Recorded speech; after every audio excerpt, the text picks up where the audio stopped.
Boom.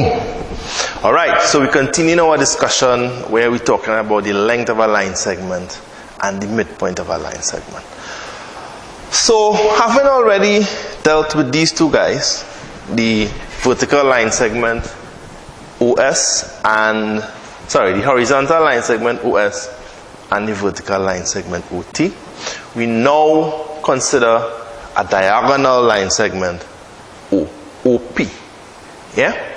Now, remember that the x-axis and the y-axis are perpendicular to each other, which means that the angle here is 90 degrees, which means that if we take this point and we drop a perpendicular to the x-axis, right? Notice the language, right? When we talk about dropping a perpendicular, that is the same thing that we do when we do in construction. All right, one of the constructions that we have to know to do is to drop a perpendicular from a point. So if we drop a perpendicular from the point P, 86, to the x-axis, we will end up at the point 8, 0.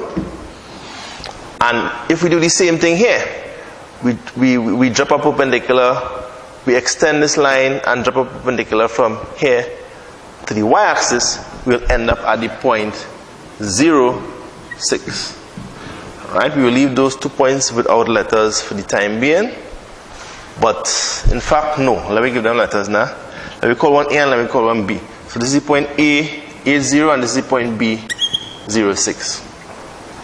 So, having constructed perpendiculars from the point P to the x-axis and from the point P to the y-axis, what we in fact have here now is a right angle triangle OAP. So if we come here and we just construct it now, O, basically what we're looking at is this, right? OAP. Alright? We now have a right angle triangle, and remember we're trying to find the length of OP. Now, how do we find the length? Well, first of all, remember from our discussion of right angle triangles, and it might be something that you already know, even prior to our discussion of Pythagoras theorem, which was one of the earlier videos in our series. Remember you have a right angle triangle, alright?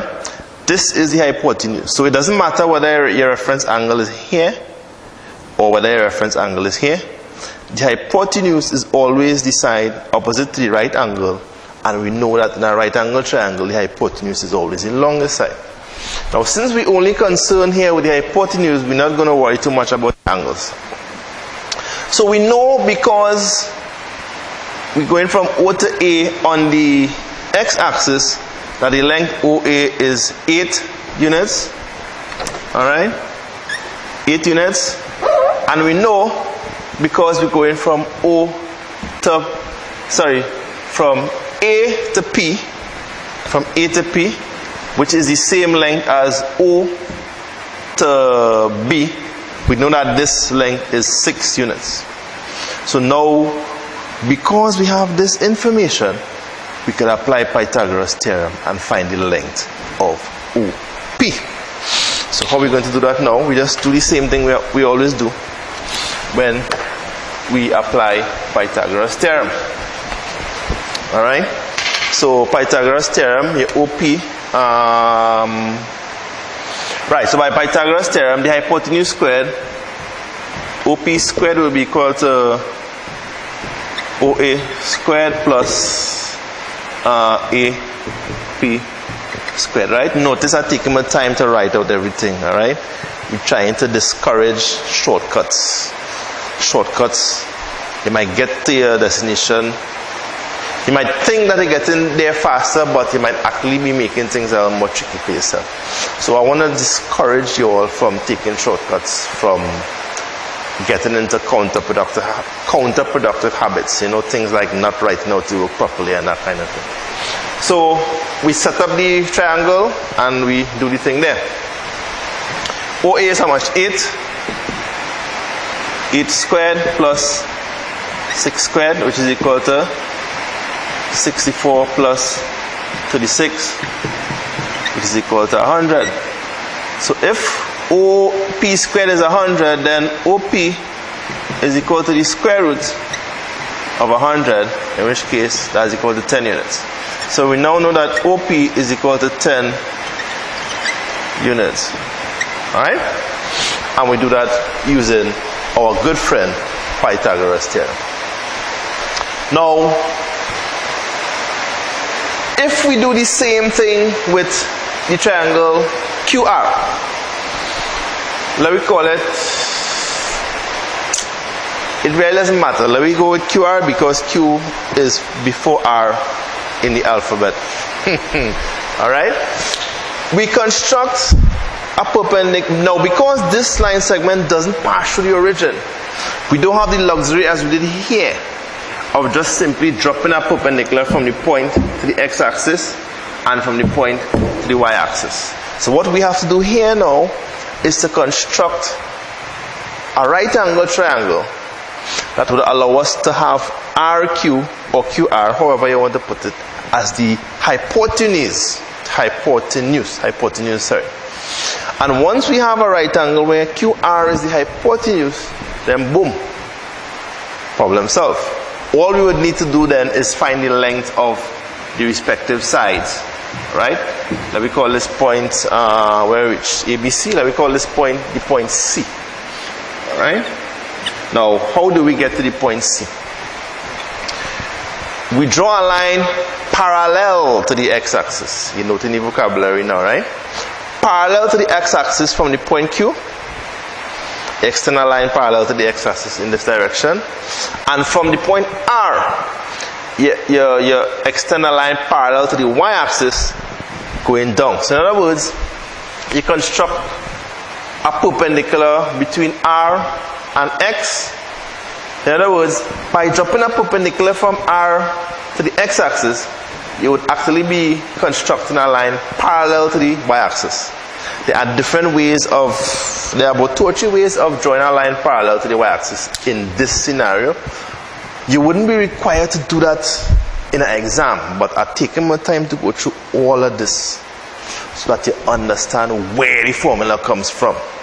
So that when the time comes to memorize the formula, to commit the formula to memory, because you would have gone through this process here with me, remembering the formula wouldn't be so hard, right? It wouldn't be some long, complicated mingo-jingo Greek that you had to strain yourself to remember because you really don't know what it means and what it is about. Alright? So, you drop a vertical from the point R and you construct a horizontal from the point Q. Whenever vertical and horizontal meet, you're sure that the angle between the two of them is 90 degrees. I forget to put the 90 degree here from the last one.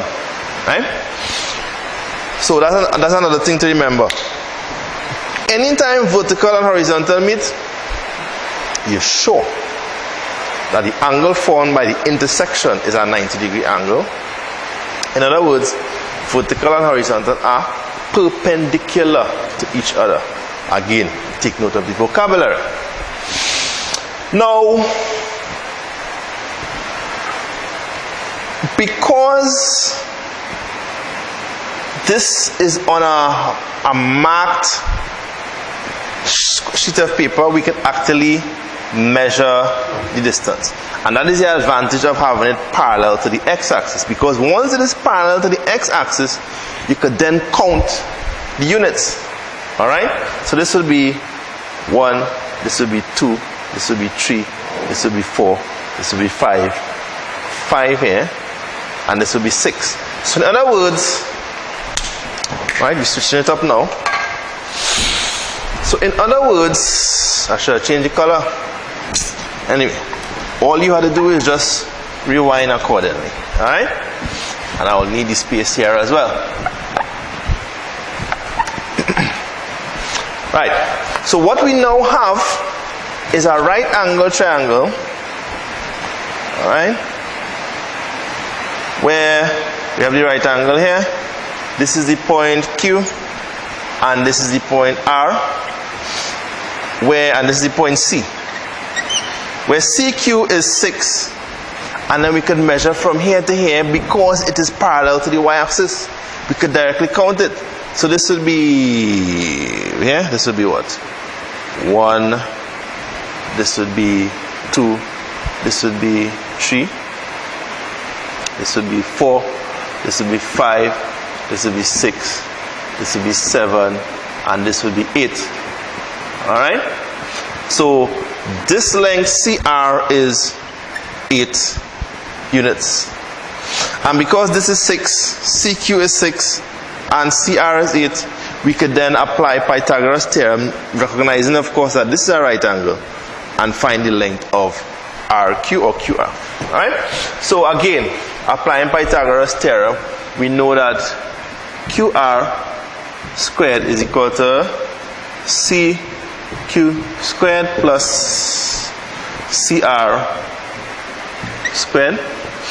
CQ is 6, so that will be 6 squared plus 8 squared, which would be 36 plus 64, which would be 100.